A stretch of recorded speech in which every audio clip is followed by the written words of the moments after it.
Well, good morning, good afternoon, good evening, everybody, wherever you are. Welcome to the Vegan World 2026 Moonshot podcast. And today we are going to be talking about the UN Food Systems Summit that's going to be happening in September in New York. But there was a pre-summit, and we have a couple of guests who were there during the pre-summit. As Eleanor, welcome to the show. Thank you, Sailesh. Glad to be here. And Mo will be joining us shortly. So, Eleanor, let's start with you. Sure. Tell us how you got involved in this. Well, I belong to the Plant-Based Transition Coalition. Okay. And of course, I do a lot of reading, and I had seen that these pre-summits were going to occur on the 26th, 27th, and 28th of July. So I had advised the team, people who were interested, to join. And given that the UN Food Summit was going to be in September, I felt that these were an important introduction in terms of what we could potentially expect in September. And of course, we wanted to make sure that we were there to hear what people were saying and provide our input. Right. It was open to the public, right? It was, yes. Yeah. Is the food summit going to be open to the public as well? I'm not sure about that. Okay. Sure. I hope it is, but I can't be certain. Yeah. So this was live streamed to the public, and you could join. Is it a Zoom meeting that happened? It was like a Zoom meeting. Okay. Yeah. Yes. We could provide comments in the chat. We couldn't actually speak, but we could provide comments in the chat initially. Initially, okay. Yes. So how many of you were there? I see Mo Markham is back. Let me add her to the stream. Yes. Hi, Mo. How are you? Hello. Good. Sorry about that. No worries. So you were also part of the pre-summit? Yes, I was also in some of the pre-summit. Yeah. And so how did you get involved? Well, I think actually the Save Movement sent out information to different groups to ask people to join these sessions so that we could see what was happening and so that we could contribute. And also I'm also part of the Transition Coalition, and I spoke to my colleagues there, and some of us are going to join. So there was people from SAVE, there was Genesis Butler from the Youth Climate SAVE movement, and a few other people who were kind of speaking for our side as well. Right. Mo, can you just lower your volume? Maybe that will reduce the feedback. Okay, I'll try that. Okay. So were you part of every session on the 26th and 27th, or did you attend specific sessions? Eleanor. Sorry, I couldn't hear the question. Did you attend every session during the 26th and 27th, or did you attend? Well, there were many other sessions, but we attended 4 of them, 2 on the 26th and 2 on the 27th. There was the one on fish, on dairy, on meat and animal protein. Those were the 4. Right. So you attended the fish and dairy on the 26th, right? Yes. Yeah. And so tell us what happened during that session. Well, initially my thought was to just go there and listen to hear what they had to say and so on. So we went to the fish one first, early Monday morning, and we noticed that it was primarily all government representatives or the animal agriculture representatives that were on the call. So not too much happened, let's say, on that first one, but obviously we were a little disappointed in terms of who was actually presenting and the general participants who were there. The second one was on dairy. Now, dairy became more active. There were a lot of comments coming in from various people. There were several other people from the plant-based community that were there.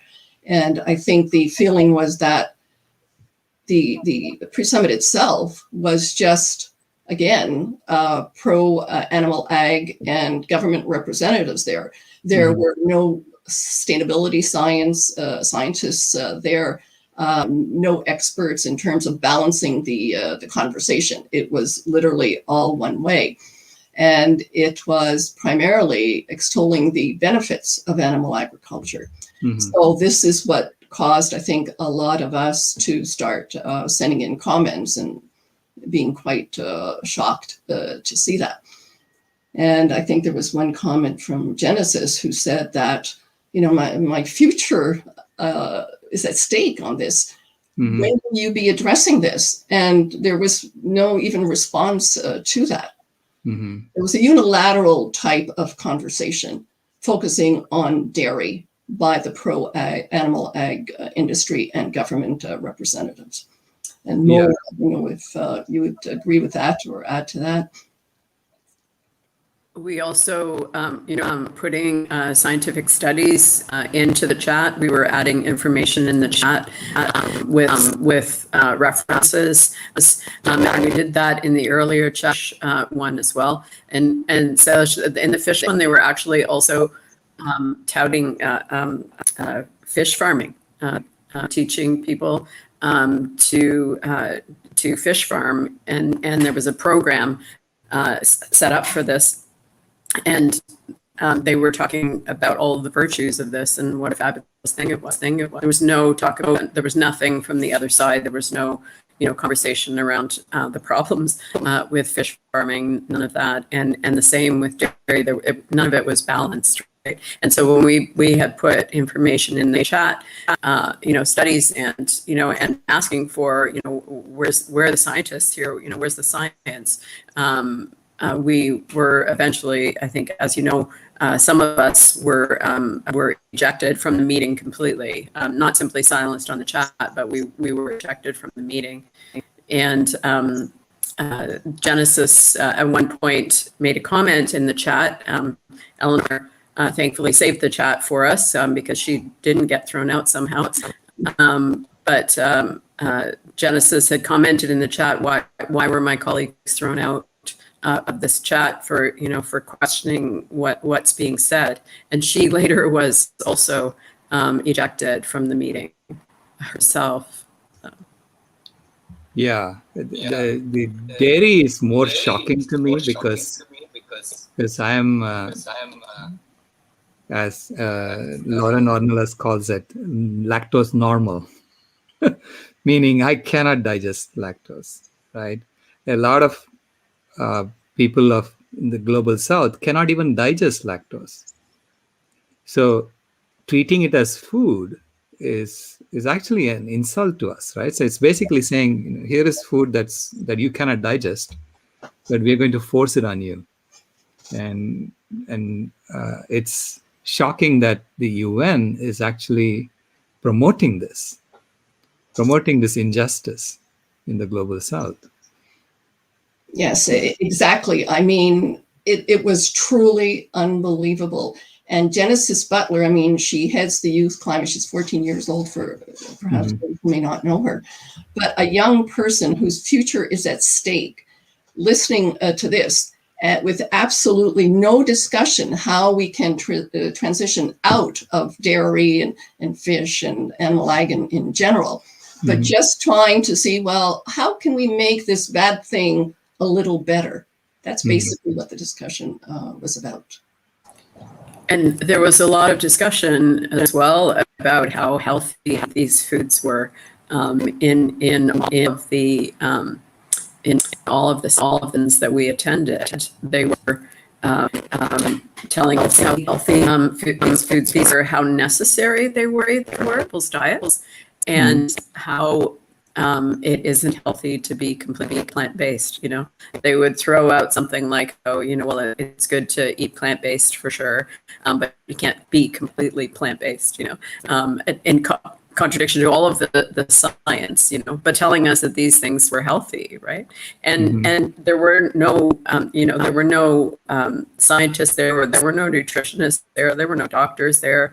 These were politicians and industry folks. In fact, one of the sessions, I believe it was the animal protein one, Eleanor, was run by Alltech. Alltech, yeah, the fourth one. That was the fourth one. Yeah, yeah. And that is actually, I looked them up during the session. I'm like, who's Alltech, right? And they're a company, right? So and they're running this session, for the United Nations. And I asked chat. That was one of the sessions. I think it might have been the third one, because that was the session where you could only write to the panelists. At that point, they closed the chat, so it wasn't public on this one. So you could write a question into the panelists, but of course you never heard anything back from it. But why is a private company that has a stake in animal agriculture running a session for the United Nations about food, and got no response? Well, our institutions have been obviously co-opted and corrupted. That's what the evidence that you are telling us is showing. The question is, can we fix it? So that the Food System Summit is a serious summit that is beneficial to humanity, right? Well, I think the first point is that we haven't yet received a reply from the UN. So we're anticipating, hopefully, an answer before the summit. Okay. But I'm highly concerned. I'm highly concerned with the summit. I'm highly concerned with the COP26, because I was looking at the goals, and I mean, there's absolutely no mention about phasing out of animal agriculture. If you look at the COP26 goals, it's accelerate the phase out of coal, curtail deforestation, speed up the switch to electric vehicles, encourage investments in renewables. So again, it's just totally not admitting that animal agriculture is probably the greatest contributor to climate change. So I think we need the UN to be very frank. We will not have a second chance. I mean, we received the IPCC report on August 9th. This morning, the letter was sent out, and then a few hours later, we received the IPCC report. So we need them first to admit that it is the principal cause of climate change, how we will transition out of animal agriculture, and how we will heal the planet through reforestation. We have very little time. One of the points that we asked them is that for the next summit, that only a default plant-based diet be served, and if people wanted something else, that they would ask for it. They have to lead by example. It's really critical. We will not have a second chance. Right. Yeah, no, I mean, you would think that is such an obvious thing to implement at the UN, to have a default vegan for all of their summits. Oh, yeah, yes. Including COP26, right? Yes. COP26 should also be like that. So you said, when did you send the letter to? August 9th. August 9th, okay. Yes. And August 9th, the UN chief actually had a press conference on the IPCC report. Yes. And he didn't breathe a word about animal agriculture. No. Right. And so he only talked about coal and fossil fuels. It's a very inconvenient truth, and it's honestly, to me, an embarrassment when the future of the planet is at stake and the person who is in power to influence the transition has not come forth and said that. It's really difficult to watch all of this, especially right now, when we know, and I mean, we knew before, the report came out last week, and they were quite clear about it, red alert. And still, they are not talking about animal agriculture, which, all of the science says is a massive part of the problem. People disagree on what percentage, but it doesn't matter. We need to look at the entire problem. And this is something that people can do every day in their lives. And, the fact that it isn't being talked about at this level it's quite frightening. And it makes you wonder, if they're getting some sort of, what they're getting from ignoring this issue, if they have partnerships with these companies, et cetera, still, can they not see the writing on the wall? And why would they, I don't understand why they would not be doing a stage out at this stage. But I think we need to do them. There is a start. All kinds of things. Your app that you have just launched on Silesh, and the plant-based treaty that SAVE is doing. We just need to pressure as much as possible and put, and just make sure that this message is going forward, constantly. Right. No, I mean, they're basically revealing to us that the institutions themselves are in on it, right? So they are fundamentally run by the industry. The industry is actually running the summit, sessions in the summit, right? So this is institutionalized colonialism, if you ask me. And it has been that way. I mean, I say that India was given independence in 1947, but it was really colonialism 2.0. They just figured out a different way of doing it, right? And made us pretend that we got independence in India. And different countries, not just India, in every country. So it's still the same colonial system that we are under. And this UN is an institution that is part of this colonial system, just like the World Bank is, the International Monetary Fund is. The nation states are. So we are actually being called to face the truth that has been hiding in front of our eyes, right? Just like what's happening with the First Nations people in Canada. We are discovering all these horrific burial sites, and you see that it has been institutionalized in our system, and we are facing up to it there, right? So to me, it is, when we see that the institutions themselves are corrupted, it's how do we create new institutions that serve our interests as opposed to the interests of a few people? Well, I think there's really, we have to do it based on two approaches, the top down and the bottom up. Right. A lot of us are working on the bottom up, education, and also trying to put pressure on the big organizations, including the governments and the UN. Right. The issue is really twofold. We're talking not just about a city, a country, a nation. We're talking now about the planet. Right. The only planet we have. The second point is that we are literally a minute to midnight, when the clock strikes midnight. Right. This should have been started in 1992, where the World Union of Scientists had issued their warning in 92. And then 25 years later, again, in 2017, issued that same warning. Nothing had changed. Everything had gotten worse in those 25 years. So I find it unconscionable that governments and institutions are still ignoring this. And primarily because the focus has been on fossil fuels, not on animal agriculture.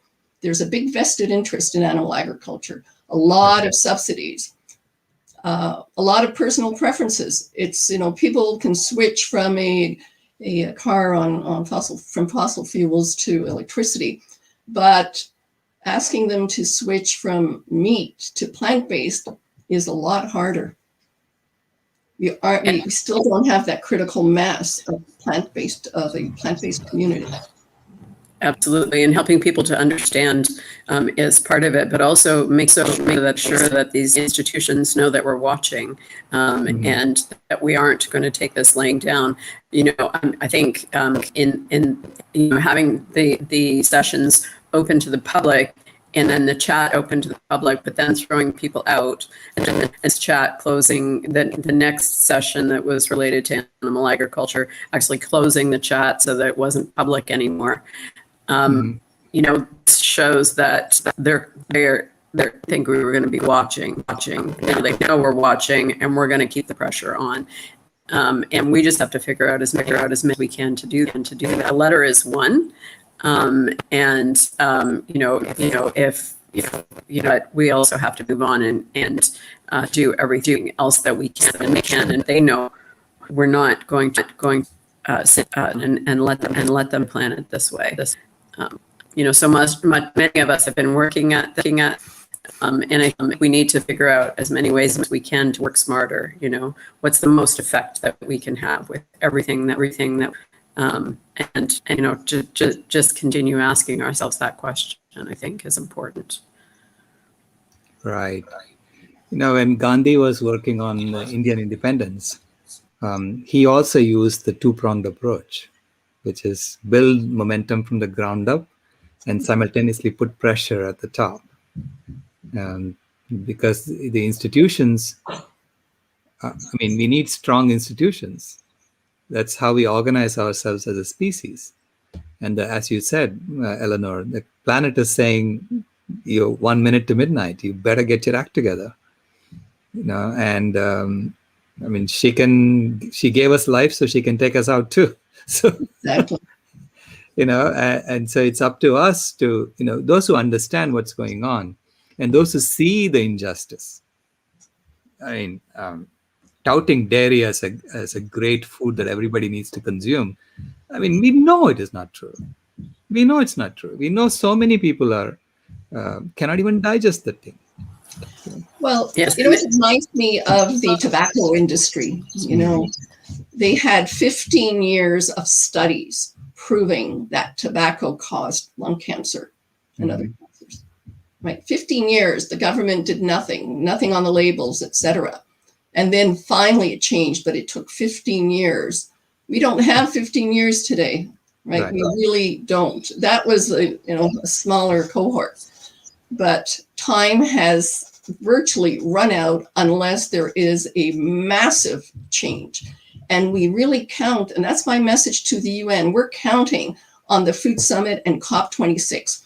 And everything we're seeing is not really supporting what I'm counting on, what we're counting on. Mm-hmm. So we have very little time now between September and November to try to change that. And I think the first place to start is meals. Let's go with the default plant-based meals. Lead again by example. We need massive campaigns, the bottom-up approach here, across all institutions. Mm-hmm. So that's really what we also. Sorry. Right, go ahead. I thought you were done. But we also asked in the letter that that they talk about animal agriculture and the problems with animal agriculture from a scientific perspective in the Food Summit in September, because we didn't see pre-summit, and that is absolutely necessary. And I think part of the problem is as well, we are, and we have that flight or fight, and see it right in front of us, right? We're supposed to be the smartest animals, but we are destroying our home. But as long as we're not looking at the fire or the flood, etc., we don't see the problem. I think for many people, unless it's right there in front there, and we've been protected in many ways in some of the places that we live. But even in Canada and the United States, Western Canada and Western United States is on fire every summer, and that's been going on for years. And it's just, the area where the area happening is growing and growing. And, but then we need to reach those people and say, look, these are some of the things you need to do about it. Get involved, change, right?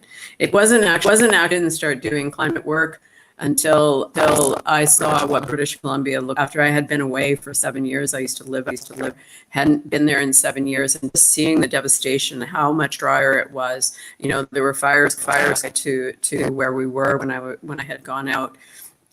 They were coming to the lake in front of us with these massive buckets to put the fire out. There was smoke in the camp where we were. We were told we were to be evacuated. And, I don't fly anymore. But when I was flying out of Vancouver to come home, we were watching more fires roll in from Washington State. They landed in Calgary. We couldn't see the mountains for the smoke. When we landed in Calgary to switch planes, and that trip just changed my life, right? That's when I started getting involved. So for me, but I'm trying to help. I'm trying to see it without actually physically having to see it. And I think that's what we bring it to people. Bring the images to people, bring the information to people as much as we can, but also put as much pressure as we can from the top as well, to force them to make change. So the letter that you sent, it was very well written, by the way. Congratulations on that. Thank you. It was a group effort. Let me say that. Thank you. And but it went to just the UN Secretary General, or did it go to anyone else? Well, I did include two contacts at the FAO, because I did call the UN Monday morning, August 9th, and asked them who the contacts should be. And they said the FAO. It was very difficult to find email addresses of contacts on the internet. I did look, but I did add the UN Science Forum onto that as well, and the Education Forum. So there were four groups in CC. Okay. How about the chairman of the COP26 summit? Did you include? No, unfortunately, no, it was not. But we do have some actions planned for continued actions for the UN, adding in COP26 coming up. A lot of people have been in discussions. You've seen, I think, a lot of activity going on. So we have to work pretty quickly, again, because of the short time frame. Right. Yeah. I mean, the idea of a plan-based treaty and getting people to sign on to the plan-based treaty, it's an excellent idea, because it's basically building pressure from the bottom up, right? And what is the status of the plan-based treaty, and when is it going to be released? Do you know? I believe maybe you would know that. Yeah. Yeah, I believe they are launching on 31st, and I think they have something like, someone messaged me this morning. I think they have 70 groups doing actions in different cities, but launching it. And I think they will also be approaching the cities to try to get different cities on as well. But I'm not sure what else is happening right now. Okay. Ray is talking about Sustainable Development Goal number 16. So I'll show his comment. So what about leveraging Sustainable Development Goal number 16, which all the nations have signed, saying that there should be peace, justice, and strong institutions. Right? Yes. Yeah. How about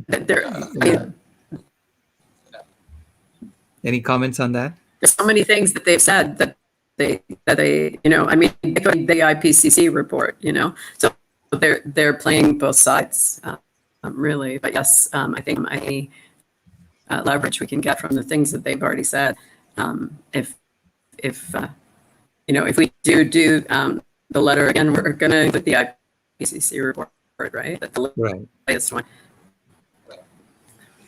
Maybe we need a letter to the COP26 president about having default plan-based at COP26. Absolutely. Yeah, I think we're going to do two things. Number one, we'd like to start a worldwide petition and hopefully gather a very heavy critical mass, hopefully 100,000 signatures at that. But definitely, I think it's important to write a letter specifically for the COP26. I agree with that. Right.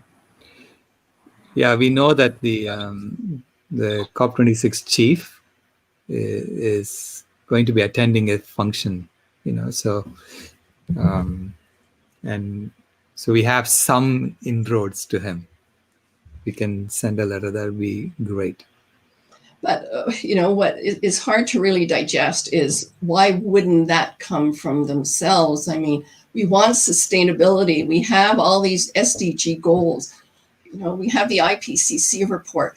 Why wouldn't it come? It's such a conflict of interest, You're saying one thing on this side of your mouth, but you're presenting the cause of, or a serious cause of the degradation of the planet through the food that you're serving at both these conferences. It doesn't make any sense. It's such an inconvenient truth. We have to treat it the same way that we treated COVID. Within a year and a half, basically, we got all those vaccines out. That's the message that should be coming out from the UN. We're in a serious situation here. We had a lot of deaths, but we were able to get those vaccines out. We're not doing the same thing here with animal agriculture. Why? It's personal preference, an inconvenient truth. People don't want to hear about it. They'll try to deviate and skirt around it. They're going to try, like as I said earlier, to make that bad thing a little bit better, but they will not address the bullseye. It's just unconscionable. I'm glad you brought up the COVID-19 analogy. And I know more you've been working on eating animals causes pandemics, and so we know that there also the root cause has not been addressed, even for COVID-19. We know that people who are hospitalized, 95% of them have some underlying condition, which could have been addressed with a good diet, right? Whether it is, I think, for people who are 18 to 24 who are hospitalized, 70% of them are obese. So obesity is such a strong indicator of whether you're going to be hospitalized or not. And that could have been addressed if they had just made available good food to people. But in our country, in the US, the president issued an executive order declaring slaughterhouses to be critical infrastructure. So, and the slaughterhouse workers are like frontline military personnel, so they have to come to work. They cannot even get sick leave, that's sort of thing. So they force people to work through it because this is such critical infrastructure. That's the situation. And as you said, so, they have done studies. Actually, I think they did the studies on healthcare were in different countries, and the ones who were plant-based or vegetarian were much less likely to get serious symptoms when they didn't develop COVID. But of course, as you say, they're not talking about the root cause of this or future pandemics. They're not talking about the food system as part of the issue. And when they do, they talk about the connection. They simply talk about vaccinating the animals and taking more biohazard precautions, right? And we know that doesn't work. In British Columbia, one Columbia farms in British Columbia where the minks developed COVID. They've got for a second time, that same farm, which is still being allowed to operate, has had a second bout of COVID. So we know that this doesn't work. And so many of these government and UN and WHO reports, even though sometimes they'll talk about the cause being related to our food system, they don't look at eliminating for the food system. They talk about how we can rectify this in terms of vaccinating these animals, being more cautious, taking more hazard precautions. And it doesn't work. Never look at the root cause. And it's all related, as you know, because when we're destroying this and cutting down trees to grow to feed these animals or to graze these animals, we are destroying the planet and increasing climate change effects. And in time, we are coming in closer contact to the wild animals, which is putting us at more risk for zoonotic diseases. So all of it is tied together. all is not part of the mainstream conversation, and that's what we need to make part of the mainstream I think that's an conversation. important point. No one is addressing the root cause, right? Yeah. We just deal with the effects afterwards. Yeah. And, the other thing I was reading is that even if we're able to address the greenhouse gases, it's going to take 20 to 30 years for the temperatures to stabilize. Like, nobody can really understand the gravity of the situation that we're in. And something that can be easily done is not even being considered or talked about, not even by the highest organizations possible that have the power to do that. It's just unfathomable. Well, do you And think it of has course, something to do it would with be a lot. Go ahead. Go ahead. I was just going to say, of course, it would be a lot faster if we eliminated the methane, because it dissipates more quickly than carbon, right? So if we focus on animal agriculture and get that out of the way, we would be much better off, because the methane is going to dissipate more quickly. So we can certainly turn things around a lot than if we just focus on fossil fuels, which is what we want to focus on because it's easier, right? Right. Does it have something to do with the fact that John Kerry, the climate czar for Joe Biden, he was quoted in a radio interview as saying, "Oh, we don't have to ask people to change their food habits." He said that we don't have to ask people to change their food habits. We have technology that will help reduce the impact of our food system. The power of lobby groups, right? This is what it is with government. Yeah. Self-interest groups. And then he talked about, putting masks on cows or something like that, and vaccinating cows so they don't emit as much methane. It's the same approach to any problem, right? Don't deal with the root cause, but make money off the symptoms. And I think we are now reaching a point where we have to call them out on it and say that that's no longer a viable approach if you want to live on planet Earth. Never address the root cause, always make money off the symptoms. And, you have to feel for the younger generation, right? I mean, it's the previous generations that did this to the planet and still continue to do it to the planet. And the younger generation will have to live with the difficult consequences of that destruction.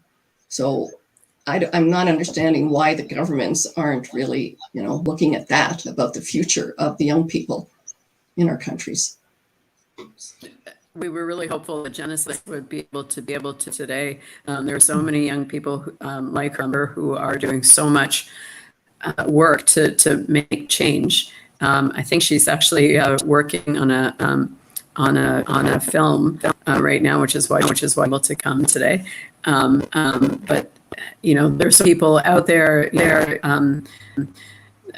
The Fridays for Future movement had millions of young people across the world standing up, and the governments are still ignoring it. So we need to figure out how to force them, that's and how to help people to make change as well, because it's just all a game that they're playing. They're playing with our future and the future of the young people. Right. Young people are looking to us and saying, you're the adults in the room, so can't you do something about this, right? And so that's why, I'm saying let's build our own institutions. Forget them, because we have to keep asking them, just like Gandhi had to keep asking the British to leave India. But eventually he had to build a grassroots movement that was so strong that the British had to leave India, right? So it's the same thing with us. We have to build a plant-based movement that is so strong that they cannot ignore us, that it's impossible to ignore us. So I think we have a lot of work to do. And that's when I feel energized. And I know that there is a lot of work to do. For sure. But also what we need to do is to get it into the education system. I mean, Right. that's what we count on, right? For the younger generation, because the younger generation, yes, they're more apt to it, but they're definitely influenced by their parents' culture, eating habits, etc. Right? Mm-hmm. So Right. it's still puzzling as to why the education system is not addressing this in any way, even though that is now part of our program to work with the ministries of education. Mm-hmm. It's going to take time, and we don't have time. So you're right. I mean, Salesh, we need a very, very immense grassroots movement, and Mm-hmm. we have to be very vocal, and we have to do it as well in time for these two conferences. So this is why we're investigating various mediums or media that we can try to get the message across very strongly to them. Yeah, you're right about the education system and what we are teaching our children. We're teaching, I mean, when I found out that I was lied to in my textbooks, I've never gotten as angry as I did at that time. I mean, I was angry because you cannot lie to children. No. And to me, that's like a crime against humanity. You know? It is, and I don't know if it's how it works elsewhere, but here the dairy and egg groups go into the school, talk to the kids about nutrition, and we're to figure out how to get that to stop, because the conflict of interest is absolutely obscene. But yeah, how to make it stop is the question. But I find there's always the parents voice their concern because they're afraid their children are going to be deficient, not eat a healthy diet, and so on. And yet you look at the consequences of eating meat health-wise, and the two just don't jive together. So even the parents, I mean, they're not informed despite all the information, just like, again, smoking. But smoking, people eventually stopped after those 15 years. But here it's still perpetuating. Well, think about if we had started the anti-smoking campaign when 97% of doctors were chain smokers. Yes. Imagine how hard it would have been, right? Yes. 99% of doctors were chain smokers. That's the situation we face today with the meat and dairy industry, right? Because 99% of doctors are consuming meat and dairy. And it's all over. I mean, everyone is doing, because 80% of Americans, from last I heard the statistic, and I was shocked by it. 80% of Americans think that meat is the only source of protein. Okay? That's how much it has been sort of infused into our culture. And in the education system, when I saw in my granddaughter's textbooks, they're still lying to her. Okay? And well, power and money, right? There's a lot of money in that industry, a lot of lobbyists. So, right. We have a lot of work to do. And thank you so much for doing your part, and raising the awareness and getting the institutions to realize that they're being watched.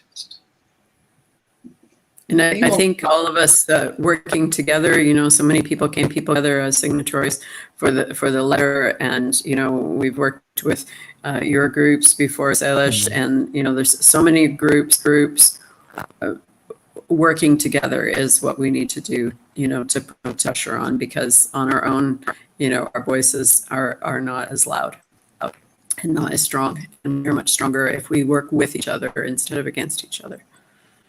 Right. And let's continue to do it, as we said at the beginning, they're bottom up, push that pressure up, and then push it down from the right. So will the letter be on a website somewhere that people can go and see? And well, we could. We haven't done that, but certainly we could do that. We'll discuss it at our meeting on Thursday. You have a meeting on Thursday to talk about this? Well, we have our plant-based coalition meeting on Thursdays. Yes. Yeah. Okay. I saw that you had put it out in your letter, Saj, so that was great. And we can talk about that. And the Plant-Based Transition Coalition doesn't have an outward-facing Facebook page or site, but perhaps we can talk to you about that and figure out the best place to put it and to give it a home and to get more people signed on. Yeah, I think it definitely should be on a web page so people can go and sign on and join. Because a lot of people have told me, yeah, I would love to sign that because I put it out in the newsletter. Send us their names. Okay, will do. But yes, we should talk about putting it out publicly as well. We'll do that. Thank you. That's a good idea. And the petition at the same time. And then create a petition to make all future, not just the UN, I mean, all future events should be default wedge. We don't have time anymore to fool around with this. No. We don't. In theory, they won't be deprived, right? If somebody doesn't want it, absolutely, then you can ask for another option. Right. Yeah, but I've seen statistics that say that 80% of the people will go with the plant-based. Perfect. Well, that's for default veg. Yes, that is the case. That's the idea, the nudging theory, right? Right. Yeah. You need to get people, nudge people in that direction. Exactly. Yeah. Which is, I think, why the industry is so concerned about it. But sorry, we have only one planet. I welcome them to go to Mars and do what they do. But on this planet, we need to get our act together. We can put them in the letter. So thank you so much for your activism and your contribution and for not letting go. And I'm so glad there are people like you. Thank you for everything, Sailesh. Really very admirable. And you are going to the COP26, I believe, right? Yes. Yeah. Will you be speaking? I'm in the NGO pavilion, which would be like, I'm in the blue zone, but it is, so they let all the nonprofits get together and talk among themselves. Oh, okay. That's where I am. Okay. Yeah, but I'm sure you influence there as well to get nonprofit and talking about what's important as well. And you do such fabulous work, and we thank you very much for having us today, Salish. Thanks. Yeah, no, I mean, we have plans to make sure that animal agriculture is part of the conversation at COP26. It's critically important. As you said, I feel that COP26 is our last chance to get it right. Yes, for sure. Hopefully we can maybe add that to the goals, the one that's missing, the important one that's missing to it. Right, yeah. Yeah, goal number 18, right? Sustainable Development Goal number 18, zero animal exploitation. Yeah. Should be, it makes everything else easy to meet. Exactly. And, the last COP I attended, COP 22, they had one vegan station and 7, non-vegan stations, right? So, but the vegan station was quite crowded. So people are getting the message. Right? Oh, good.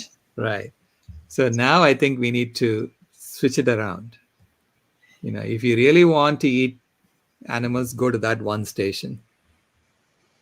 That brings up another point, the retraining of chefs. Most chefs, I think, especially in the institutions, have only been trained on preparing meat-based dishes, right? Mm-hmm. So there's a necessity to retrain these chefs because that's the difficulty sometimes in transitioning over. Right. But chefs tend to be, chefs are very creative people. And so they can easily figure out how to make things work. So it's not complicated. They understand. So I don't think the UN can use that as an excuse for not having. No, no. No. And there's such information online now. There is no excuse. There's so many options out there. There's so many programs that will help. The greener by default, the default veg folks will help. To veganize their menus. So it's it's so easy now to do it. Right. I mean, we are losing every excuse. They don't have any. So it's, let's put the pressure on and let's see where it We'll goes. continue for sure. We'll continue for sure. We're never going to quit. I mean, I have a boss who will never let me quit. So, and she never quits either. I can tell you that. So thank you very much. Any last words you want to say? Appreciate it. Thank you. Thank you. Well, any last words from you? I would just say, I think everyone can get involved and can do something, and reach out to the groups in your area, reach out to Silas, reach out to us, and do everything that you can. If you have children in your life that you love, this is their future, and we have to make massive change, and we have to make it fast. That means we need everybody on board. Thank you very much. That's what this program is all about, how to get to a vegan world by 2026. And in my mind, it's already there. We are already in 2026 and the world is already vegan because we have no choice. Exactly. And I would add to that nothing is impossible, but we have to speak out loudly to everyone. We cannot stop talking about it. Absolutely. With that, thank you very much. I'm going to end the broadcast.